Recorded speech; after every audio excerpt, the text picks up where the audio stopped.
Hi, guys. So I have a new read aloud to read for you today. This is called Spoon. It's by one of my favorite children's authors, Amy Krouse Rosenthal. Some of you may be familiar with this book or some of her other books.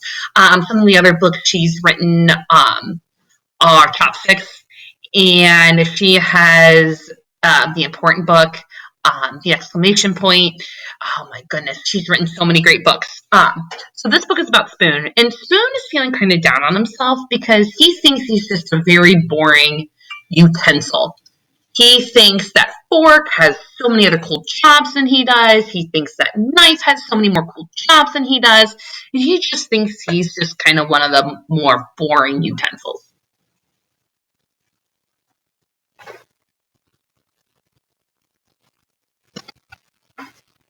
This is Spoon.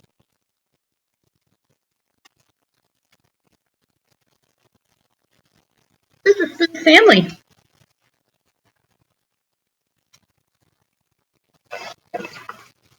On Sundays, Spoon goes to visit his Aunt Silver. He has to be on his very best behavior there. Very fancy and proper. Goodbye, darling. Ta-ta. So she's one of the fancy spoon utensils. At bedtime, Spoon likes to hear the story about his adventurous great-grandmother who fell in love with a dish and ran off to a distant land. It reminds me of a nursery rhyme. I'm not sure if you guys have heard that nursery rhyme before. Lately, though, Spoon had been feeling blue. What's wrong? Asked his mother. You look a bit bent out of shape. Nothing, mumbled Spoon.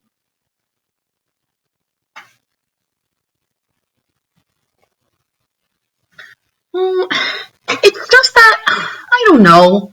All my friends have it so much better than me. Like Knife. Knife is so lucky. He gets to cut. He gets to spread.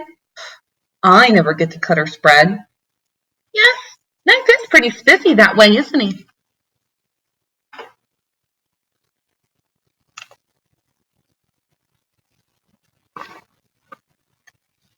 And Fork is so lucky. She gets to go practically everywhere.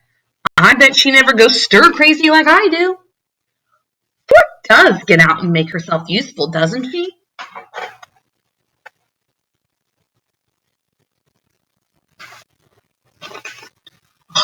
Chopsticks, now they are so lucky. Everyone thinks they are really cool and exotic. No one thinks I'm cool or exotic. Those chopsticks are something else, aren't they? So chopsticks, if you've never used them before, they're kind of tricky to use.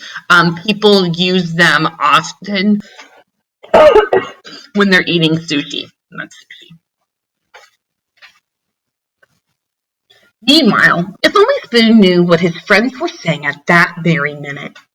Spoon is so lucky, said Knife. He's so fun and easygoing. Everyone's so serious with me, and no one's ever allowed to be silly with me like they are with Spoon.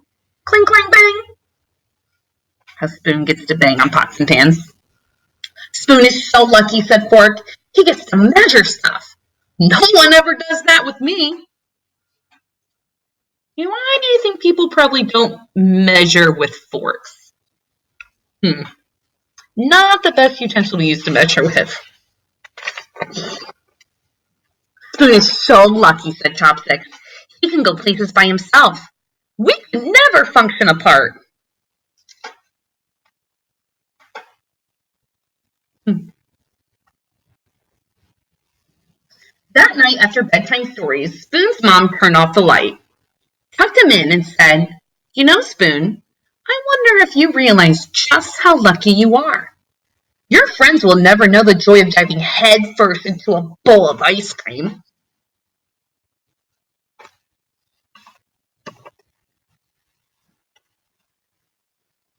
They'll never know what it feels like to clink against the side of a cereal bowl. Clink! And they'll never be able to twirl around in a mug or relax in a hot cup of tea.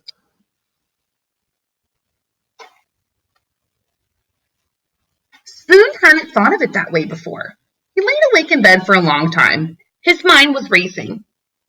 I'm still alive. There was only one thing to do. I can't sleep. Come snuggle. Come spoon. And so he did.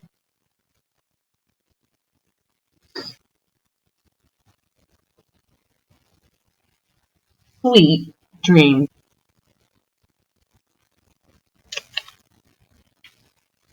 So I hope you enjoyed this book. I have a few more books to read to you by this author in the next few weeks, and then we're going to do some writing about him. So I hope you enjoyed, and